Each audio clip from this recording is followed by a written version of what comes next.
السلام عليكم ولاد بوسبير، خاصة جماعة الصحراء في مغربيها والمغرب في صحرائيه والعزاء الحاقدين.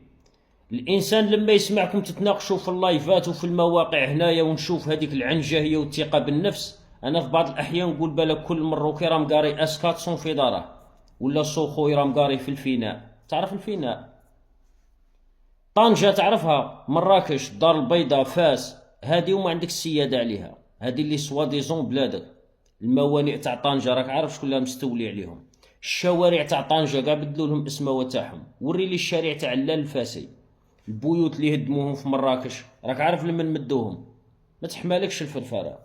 انت مجرد اسم للبيزنس. المروك مجرد اسم يبزنسوا به. نعطيك مثال بسيط.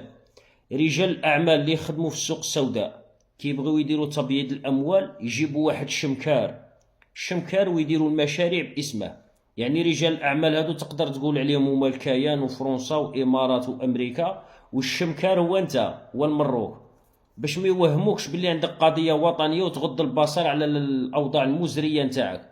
لأنه أنت كعبد عياشي لو كان لك صوت مسموع لسمعوا نباحك عندما كنت تنبح على قطاع الصحة وقطاع التربية والتعليم، مطالب هذه اللي ما شفناهاش حتى في الدول النائية يا المملكة ديال 12 قرن. وليكن في علمك الصحراء وعمدوا للكفاح، وجد روحك. فرنسا غادي هي والكيان يدمروا لك السلاح، والامارات الدعم الاماراتي، والكيان يخطط، وفأر التجارب اللي هو نتايا المروكي. الصحراوي اذا استشهد راه عنده قضيه وعنده مبدا، ومصيره الجنه لخاطرش راه يدافع على ارضه ولا عرضه.